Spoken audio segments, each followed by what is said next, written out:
Hello everyone, welcome back to the channel. गेट 2025 खत्म हो चुका है। एग्जाम का सिलसिला लेकिन खत्म नहीं हुआ। यूपी पीसीएस एई है, एसएससी जेई 2025 देखने को मिलेगा। आरआरबी सीबीटी 2 का एग्जाम भी है। तो लोगों को बहुत सारे एग्जाम में चलते रहना है और ड्रीम को बिल्कुल अचीव करना है। तो यहाँ पे अब सिलसिला रुकता नहीं है। हमें सीमेंट, जो कि बहुत ही इंपॉर्टेंट है, बिल्डिंग मटेरियल का टॉपिक, उसको क्विक रिवाइज करेंगे। इस लेक्चर में रिवाइज करेंगे। अगर एक और लेक्चर लाना पड़ेगा तो उसको भी रिवाइज करेंगे। और फिर इस पे बेस्ड जितने भी एग्जाम में एई जेई लेवल के एमसीक्यू हैं, इस तरीके से हम हर सेशन को कवर करेंगे। सीमेंट, ब्रिक, टिम्बर, इस तरीके से सारे टॉपिक्स को कवर करते हुए चलेंगे। तो सीमेंट की बात करें तो ये क्या है, एक एक्सट्रीमली फाइन मटेरियल है। बिल्कुल सही बात है। तो कुछ पॉइंट्स जो इंपॉर्टेंट है आप लिखते चलिएगा। तो एक्सट्रीमली फाइन मटेरियल है और इसके अंदर किस तरीके की प्रॉपर्टीज देखने को मिलती है, हमें इसके अंदर एडहेसिव एंड कोहेसिव प्रॉपर्टी देखने को मिलती है। अब एडहेसिव और कोहेसिव प्रॉपर्टी क्या होती है? तो अगर एडहेसिव की बात करें, जैसे कि फेविकॉल एक एडहेसिव है। एडहेसिव का मतलब ये होता है जब कोई दो चीजों को जोड़ने के लिए यूज किया जाए मटेरियल, वो एडहेसिव है। और जब सेम पार्टिकल्स के अंदर वो जो जुड़ा होता है, जैसे वाटर के अंदर आपको कोहेजन देखने को मिलेगा। वाटर मॉलिक्यूल एक दूसरे को अट्रैक्ट करते हैं, तो वो क्या है, कोहेसिव प्रॉपर्टी।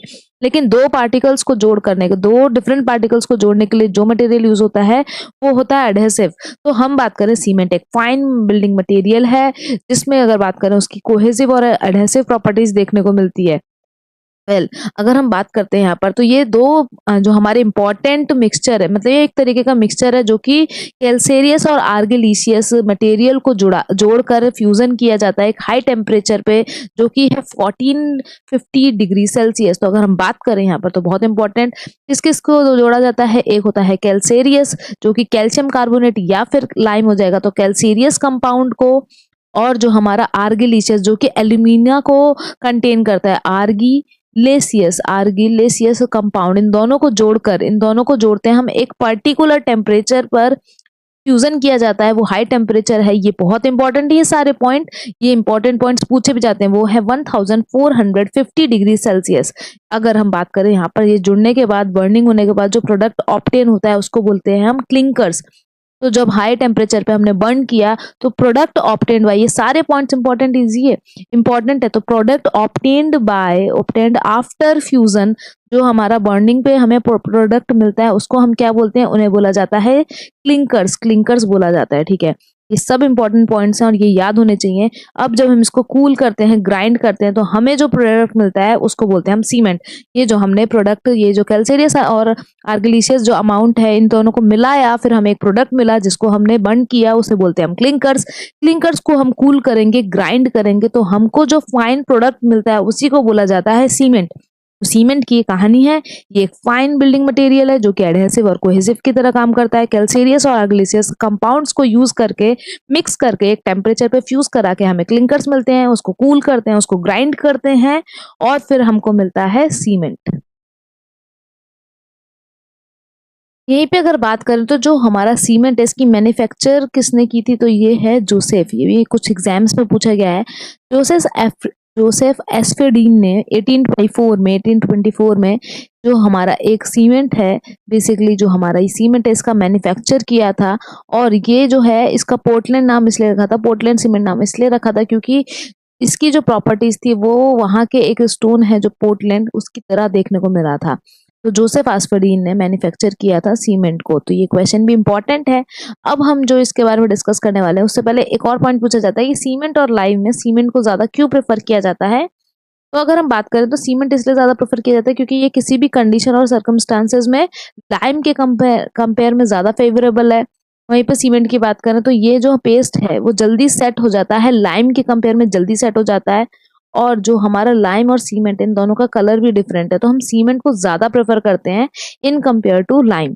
अब यहाँ पर जो केमिकल कंपोजिशन है, जिससे बहुत ज्यादा क्वेश्चन पूछे जाते हैं, जो वेरियस सीमेंट के इंग्रेडिएंट है, इनकी बात करें तो सबसे पहला, बहुत इंपॉर्टेंट, अगर इसकी बात करें, सबसे पहला है हमारा लाइम, वेरी इंपॉर्टेंट। लाइम जिसको CaO बोलते हैं, और ये 62 से 67% आपको देखने को मिलेगा। सीमेंट में अगर बात करें तो 62 से 67% आपको ये देखने को मिलेगा। मोस्ट इंपॉर्टेंट इंग्रेडिएंट है सीमेंट का। अगर हम बात करें यहाँ पर, तो अगर इसकी बात करते हैं तो ये सबसे ज्यादा परसेंटेज में अगर प्रेजेंट है, तो ये क्या है, ये सीमेंट में क्या प्रोवाइड करता है, ये सीमेंट को प्रोवाइड करता है स्ट्रेंथ। ये स्ट्रेंथ के लिए रिस्पॉन्सिबल है। ये हमारे जो सीमेंट है इसमें 17% में अगर प्रेजेंट है तो ये स्ट्रेंथ के लिए रिस्पॉन्सिबल है, स्ट्रेंथ ऑफ सीमेंट के लिए रिस्पॉन्सिबल है।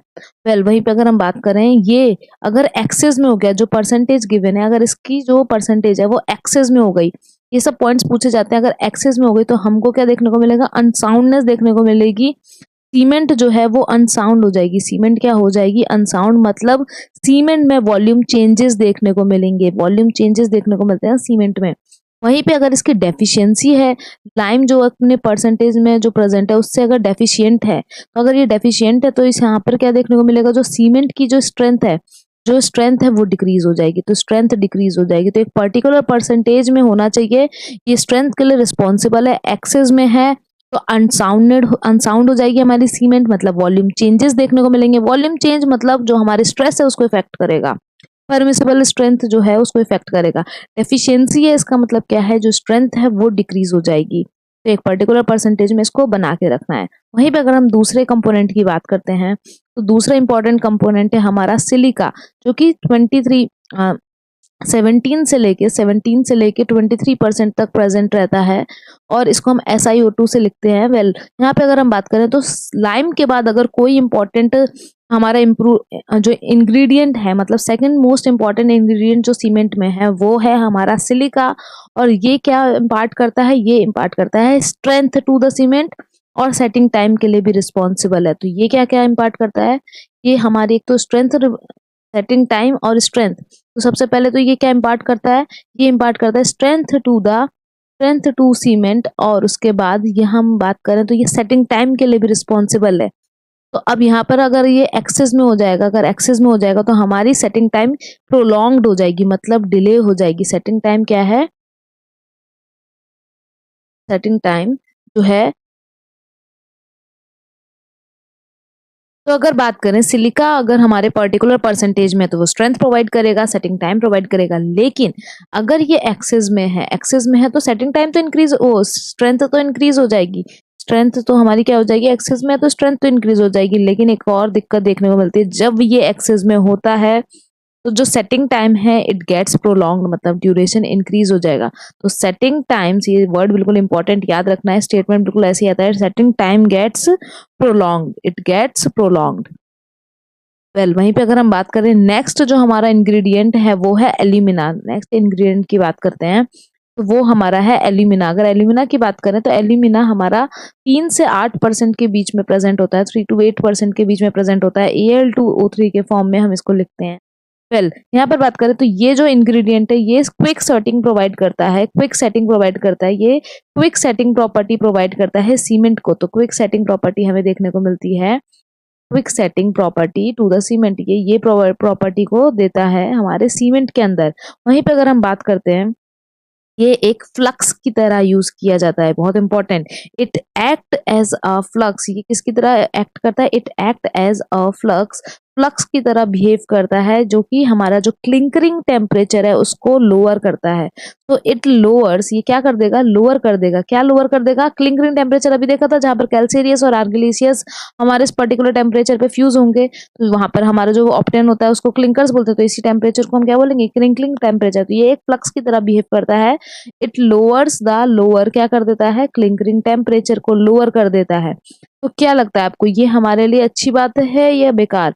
अगर ये लोअर कर देगा तो जो हमारी जो सीमेंट है वो अच्छे से फ्यूज नहीं हो पाएगी, और अच्छे से फ्यूज नहीं हो पाएगी जो सीमेंट है वो वीकन हो जाएगी। तो इसका मतलब अगर एक पर्टिकुलर अमाउंट से सिलिका जो एल्यूमिना जो हमारे सीमेंट में प्रेजेंट होगा, तो इसका मतलब क्या है कि एक्सेस होने के वजह से क्या होगा, वो एक्सेस होने की वजह से क्लिंकरिंग टेम्परेचर को और रिड्यूस करेगा, और एक्सेस होने की वजह से हमारी जो सीमेंट है वो वीक हो जाएगी, वीक देखने को मिलेगी, हमारी सीमेंट जो है वो वीक हो जाएगी। वेल नेक्स्ट अगर हम देखें, नेक्स्ट की तरफ बढ़ते हैं। नेक्स्ट जो हमारे इंपॉर्टेंट इंग्रेडिएंट है वो, अगर नेक्स्ट कंपोनेंट को देखें, हम नेक्स्ट कंपोनेंट की बात करते हैं तो नेक्स्ट कंपोनेंट है हमारा आयरन ऑक्साइड, जो Fe आयरन ऑक्साइड। अगर हम इसकी बात करें तो हमें Fe2O3 और 3 से 4% के बीच में ये वेराई करता है, 3 to 4% बीच में ये वेराई करता है।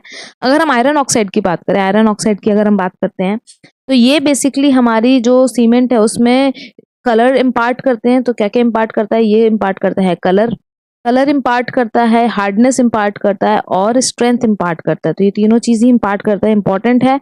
परसेंटेज याद रखना है तो कलर इम्पार्ट करता है, हार्डनेस इम्पार्ट करता है और सीमेंट में हमारा स्ट्रेंथ इम्पार्ट करता है। लेकिन वहीं पे एक और है हमारा जो कंस्टिट्यूएंट है वो है मैग्नीशिया। इंपॉर्टेंट है ये।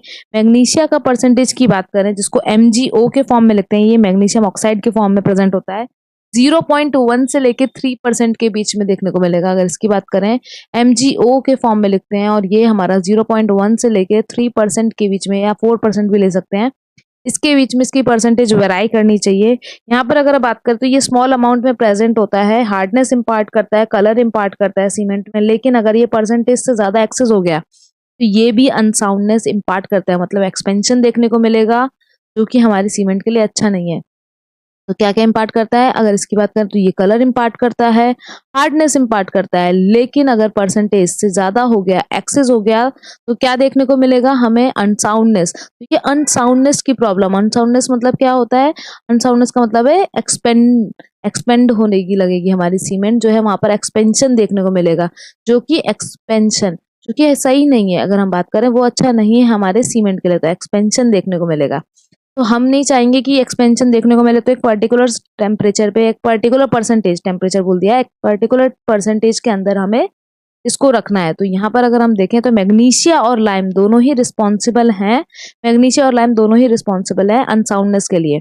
वहीं पे अगर हम बात करते हैं तो अब हमारा नेक्स्ट है, नेक्स्ट की बात करें, नेक्स्ट है हमारा सल्फर। सल्फर भी वेरी स्मॉल अमाउंट में प्रेजेंट होता है और अगर वो एक्सेस में हो गया तो उसके वजह भी से भी अनसाउंडनेस देखने को मिलती है। अगर हम बात करें एक और जो है हमारा 7 था शायद, 4 5, तो अगर बात करें 6 नंबर पे आएगा। 6 नंबर पे अगर हम देखें तो ये हमारा जो है सल्फर, ये क्या है, ये एक बहुत ही स्मॉल अमाउंट में प्रेजेंट होता है। Present in small amount, amount जो है इसका अगर बात करें प्रेजेंट इन स्मॉल अमाउंट, और दिक्कत और क्या है, ये हमारे सीमेंट के मैन्युफैक्चर में स्मॉल अमाउंट में प्रेजेंट होती है। लेकिन अगर ये एक्सेस में प्रेजेंट है तो इसके वजह से भी हमें क्या देखने को मिलेगा, एक्सेस में प्रेजेंट है तो इसकी वजह से भी अनसाउंडनेस देखने को मिलेगी। तो क्वेश्चन तो एक यही बन सकता है कि कौन कौन से कॉन्स्टिट्यूएंट सीमेंट में अगर एक्सेस में प्रेजेंट है तो उसकी वजह से अनसाउंडनेस देखने को मिलेगी। तो वो है हमारा सल्फर, लाइम और मैग्नीशिया। एक तो यही बहुत इंपॉर्टेंट है, अनसाउंडनेस की प्रॉब्लम देखने को मिलती है। वेल वहीं पे अगर हम बात करते हैं, एक होता है हमारा एल्कली। एल्कलीज जो है अगर इसकी बात करें तो ये किस फॉर्म में प्रेजेंट होते हैं, एल्कलीज की बात करें तो ये हमारे Na2O या फिर K2O इनके फॉर्म में प्रेजेंट होते हैं। मतलब क्या है कि सोडियम ऑक्साइड्स या फिर हमारा पोटेशियम ऑक्साइड, ये दोनों जो हैं अगर इसके फॉर्म में प्रेजेंट है, वेल ये अगर बात करें तो ये हमारे 0.5 से लेके 1% के बीच में प्रेजेंट होते हैं, 1% के बीच में प्रेजेंट होते हैं। इनके वजह से हमें व्हाइट पैचेस देखने को मिलते हैं, इनके वजह से व्हाइट पैचेस देखने को मिलते हैं, जिसको व्हाइट पैचेस देखने को मिलते हैं जिसको हम एफ्लोरेसेंस कहते हैं। तो व्हाइट पैचेस देखने को मिलते हैं जिसको एफ्लोरेसेंस कहा जाता है। और इसको एक और चीज से बहुत फेमस है, इससे क्वेश्चन पूछा जाता है इन सारे कॉन्स्टिट्यूएंट में सीमेंट को कैंसर ऑफ द सीमेंट कौन है, तो ये हमारा एल्कलीज है। बेसिकली इनकी बात करें तो इनके वजह से क्या देखने को मिलती है हमको, ऐसे रिएक्शन करते हैं, एल्कली जो है ऐसी रिएक्शन करते हैं कि एफ्लोरेसेंस देखने को मिलता है, मतलब हमें व्हाइट पैचेस देखने को मिलते हैं कंक्रीट पर, ब्रिक वर्क पे, मेसोन के अंदर हमें देखने को मिलता है, जिसको हम बोलते हैं एफ्लोर। स्पेलिंग थोड़ा सा हो जाए अगर तो देख लीजिएगा, एफ्लोरेसेंस की हमको दिक्कत देखने को मिलती है और इसको हम बोलते हैं cancer of the cement, cancer of the cement. अब हम अगर बात करें मैन्युफैक्चरिंग में, जब हम इंग्रेडिएंट्स की बात कर रहे हैं तो हम एक और इंग्रेडिएंट जो वो है जिप्सम, हम जिप्सम भी डालते हैं। अब जिप्सम क्यों डाला जा रहा है, जिप्सम मतलब calcium, calcium sulphate, calcium sulphate भी डाला जाता है, कैल्शियम सल्फेट भी डालते हैं। ये SO4 जिप्सम जो डालते हैं, जिप्सम हमारा क्या है CaSO4.2H2O, ये हम डालते हैं हमारे सीमेंट। जैसे कि अगर हम बात करें, हमें क्विक सेटिंग की चीजें नहीं चाहिए, हमें क्विक सेटिंग नहीं चाहिए, 3-4% डाला जाता है, 3 से 4% के बीच में डाला जाता है। हमें क्विक सेटिंग नहीं चाहिए कि जब हमारा सीमेंट आया और हमने उसमें वाटर डाला तो हाइड्रेशन की प्रोसेस बिल्कुल इतनी जल्दी स्टार्ट होके और क्विक सेट ना हो जाए कि हम उसके संग कोई काम ना कर पाए, जैसे कि प्लेसिंग, ट्रांसपोर्टेशन, मिक्सिंग, हम ये सब काम ना कर पाए। हमें काम करने के लिए थोड़ा तो समय चाहिए।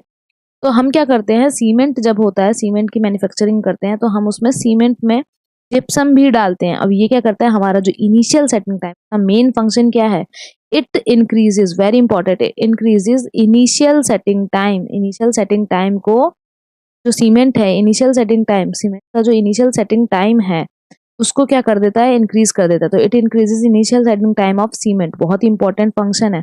वेल अब यहाँ पे क्या करते हैं, यहाँ पर हमें दो टर्म देखने को मिलते हैं, एक होता है फ्लैश सेटिंग और एक होता है फॉल्स सेटिंग। तो एक होता है फॉल्स सेटिंग और एक होता है हमारा फ्लैश सेटिंग। तो फॉल्स सेटिंग क्या है, जिप्सम की वजह से आपको फॉल्स सेटिंग देखने को मिलेगी। जब आप जिप्सम, जैसे आपने जिप्सम है, जिप्सम के अंदर दो मॉलिक्यूल हैं वाटर के, जब इतना हाई टेम्परेचर होता है, जो 14 डिग्री 50 सेल्सियस था, वहां पर जब क्लिंकरिंग टेम्परेचर इतना हाई टेम्परेचर होता है, ऑब्वियसली ये जो वाटर है वो एवेपोरेट हो जाएगा।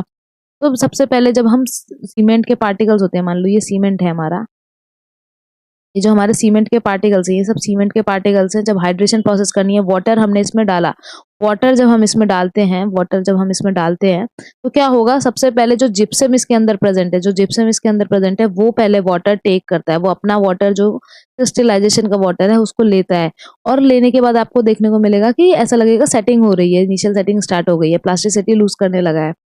लेकिन आप थोड़ा और वाटर डालोगे तो देखोगे कि फिर से वो पहले की तरह, मतलब अभी सेटिंग नहीं हुई है। तो ये जो जिप्सम की वजह से हमें लगा कि सेटिंग हो गई है, पर वो सेटिंग नहीं हुई थी, इसी को बोलते हैं हम फॉल्स सेटिंग। तो ये होता है हमारा फॉल्स सेटिंग। तो हमें जिप्सम की वजह से किस तरीके की सेटिंग देखने को मिलती है, जैसे कहते हैं हम फॉल्स सेटिंग, जो कि इनिशियल जो सेटिंग टाइम होता है सीमेंट का उसको इंक्रीज करता है, इसमें हेल्प करता है। वहीं पे मैंने एक टर्म बताया फ्लैश सेटिंग। फ्लैश सेटिंग की अगर हम बात करें तो फ्लैश सेटिंग का क्या काम है, फ्लैश सेटिंग मतलब इंटरमीडिएट, फटाफट सेटिंग। जो हमारी फ्लैश सेटिंग है वो जल्दी, इमीडिएट सेटिंग को फ्लैश सेटिंग कहते हैं। ये एल्यूमिना के वजह से आपको देखने को मिलती है। तो फ्लैश सेटिंग, फॉल सेटिंग क्या होते हैं, ये जो कॉन्स्टिट्यूएंट है इन पे क्वेश्चंस पूछे जाते हैं, इसलिए हमने इसको डिस्कस किया है। तो आरआरबी सीबीटी 2 के लिए हमने अभी इसको डिस्कस किया, फिर इसके आगे हम देखेंगे बोक्स कंपाउंड क्या होते हैं, उनके इफेक्ट्स क्या होते हैं, उनकी वजह से डिफरेंट टाइप्स ऑफ जो सीमेंट होता है, फिर हमारे जो सीमेंट के टेस्ट होते हैं, इन सबको हम अच्छे से क्विक रिवीजन करेंगे। और फिर इसको रिवाइज करने के बाद जितने भी एग्जाम में क्वेश्चन पूछे गए हैं हम सबको डिस्कस करने वाले हैं। और किस टॉपिक पे आपको वीडियो लगती है हमें बनानी चाहिए, या आपका कोई भी पर्टिकुलर फीडबैक है तो जरूर बताइएगा। Thank you so much for watching, like and subscribe our channel.